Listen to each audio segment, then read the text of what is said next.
Hello, students, and welcome to the flipped lecture for Chapter 1, Section 2, The Fall of Rome.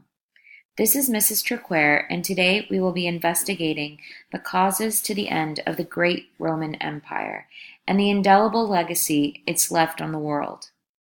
Before we begin, take a moment to think about what factors would cause a government and society to collapse. Would war or disease be a factor? Would ineffective government leaders walk a stable society into ruin? Now think, what would you do if this was your government? Would you flee or protest, fight or run for office? These were the dilemmas Romans faced at the end of the Pax Romana. Historians generally agree that the Roman Empire began its decline at the end of the reign of the last of the five good emperors, Marcus Aurelius. The rulers that followed in the next century had little or no idea how to deal with the problems facing the empire. Most, like Aurelius' son Commodus, were brutal and incompetent. They left the empire greatly weakened. During the Pax Romana, bustling trade flowed over routes patrolled by Roman legions and ships. Rome's treasuries were enriched by gold and silver taken from conquered territories. Most important of all, the empire's farms grew enough grain to feed the population of the cities.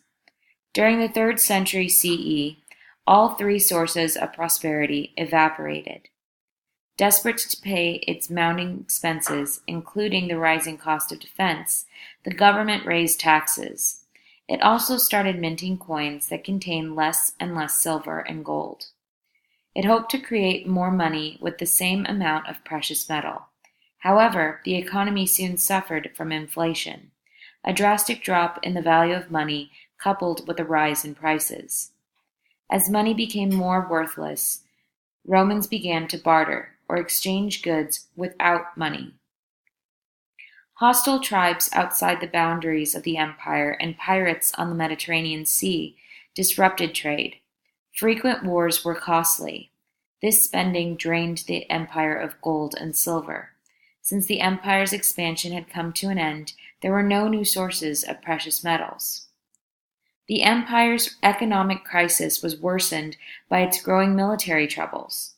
Throughout the 3rd century, Germanic tribes repeatedly overwhelmed the Roman legions guarding the northern frontiers. In the army, discipline and loyalty had collapsed. Soldiers gave their loyalty not to Rome, but to their commanders, who fought among themselves for the throne. To defeat against the increasing threats to the empire, the government began to recruit mercenaries, foreign soldiers who fought for money. While mercenaries would accept lower pay than Romans, they felt little sense of loyalty to the empire. Remarkably, the empire survived intact for another 200 years. Its life was prolonged by reforming emperors and by its division into two parts, Eastern and Western. In 284 CE, Diocletian, a strong-willed army leader, became the new emperor. To accomplish this, he governed as an absolute ruler and severely limited personal freedoms. He attempted to control inflation by setting fixed prices for goods. He also ordered farmers to remain on their lands and other workers to stay in their jobs for life. To restore the prestige to the office of emperor, Diocletian claimed descent from the ancient Roman gods. He viewed Christianity as a threat and passed decrees to persecute the Christians. Diocletian believed that the empire had grown too large and too complex for one ruler. In his most significant reform, he divided the empire into Greek-speaking East, Greece, Anatolia, Syria, and Egypt, and the Latin-speaking West, Italy, Gaul, Britannia, and Spain. He took the eastern half for himself and appointed a co-ruler for the west, General Maximian. Each emperor also selected an assistant who was to be his successor. While Diocletian shared authority, he kept overall control. His half of the empire, the East, included most of the empire's great cities and trade centers, and was far wealthier than the West. Diocletian's reforms slowed the decline of the empire. The borders became safe again, and the emperor's prestige was restored. Because of ill health, Diocletian took the extraordinary step of retiring in 305 CE. Constantine, the next emperor, gained control of the western part of the empire in 312 CE and continued many of the social and economic policies of Diocletian. In 324 CE, Constantine also secured control of the East, thus restoring the concept of a single ruler. In 330, Constantine took the step that would have great consequence for the empire. He moved the capital from Rome to the Greek city of Byzantium, in what is now Turkey. The new capital stood on the Bosporus Strait, strategically located for trade and defense purposes on the crossroads between West and East. With Byzantium as its capital, the center of power, and the empire shifted from Rome to the east. The city was given a new name, Constantinople, city of Constantine. After Constantine's death, the empire would again be divided. The east would survive and the west would fall. As Rome declined in the 300s, they faced threats to their dominance over its massive empire. The soldiers at its borders could no longer hold back Germanic groups in search of warmer climates and better grazing lands, and fleeing the fierce Mongolian fighters known as the Huns. Many were also looking to take advantage of Rome's wealth. The Visigoths sought protection from the Romans, as the Huns drove them from their northern and eastern European homelands. The Eastern Roman Emperor let them settle inside Rome's borders under the condition that they pledged loyalty to Rome. The Romans, however, mistreated the Visigoths, forcing them to buy goods at extremely high rates and kidnapping their children and selling them into slavery.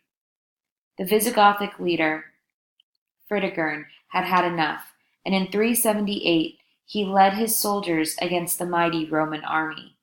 The Romans suffered a humiliating defeat to the people they considered inferior at the Battle of Adrianople.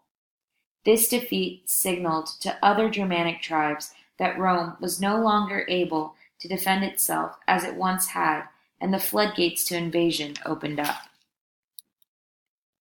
In 410, Alaric, leader of the Visigoths, sacked or pillaged the city of Rome. It was the first time it had been conquered in 800 years. In 455, the Vandals sailed into Rome, then spent 12 days stripping buildings of anything valuable and burning them. From them came the English word vandalism, which means the willful destruction of property. The death nail in the Western Roman Empire's coffin, however, came in 476, according to most historians. A Germanic general named Odoacer overthrew Rome's last emperor, a 14-year-old boy named Romulus Augustulus, who, despite his name that harkened back to two of Rome's most storied leaders, was not himself fit to rule during Rome's tumultuous final days. In a future chapter, we will discuss the Germanic kingdoms that arise from the former Western Roman Empire, but it is important to note that while Western Rome lay in ruin, the Eastern Roman Empire, centered around Constantinople, would thrive for another 1,000 years, until 1453. The Eastern Roman Empire would later be known as the Byzantine Empire. As I said at the beginning of this lecture, even though the Roman Empire no longer exists, it left a lasting mark on world culture and civilization. The U.S. government is a republic based on the principles of the Roman government, such as electing representatives as officials to serve for the people. The United States and other countries, like the United Kingdom, believe in legal concepts like innocence before proven guilty, the expectation of fair judges, and equal treatment under the law that have their roots in Rome's 12 Tables. The Latin language is the basis for the 5 Romance languages, such as French and Italian, and the root of many English words. Western architecture in the Americas and Europe is based off of Roman styles. It is especially evident in our government buildings. Finally, Christianity is the world's most popular religion, due in part to Rome adapting it as their state religion in the 300s. Today, there are 2.2 billion Christians worldwide. In conclusion, Rome might have been the greatest empire in history, according to some historians. Its territories immense and expansive, its leaders notorious, its advancements in engineering remarkable, its population diverse and complex. All of these aspects and more leave us scratching our heads as to why it would or how it could crumble. Now you understand that it was not just one thing that brought down Rome. Rome had cracks that caused it to burst under its own greatness, but the world will always be reminded of its glory as it continues to shape our modern world.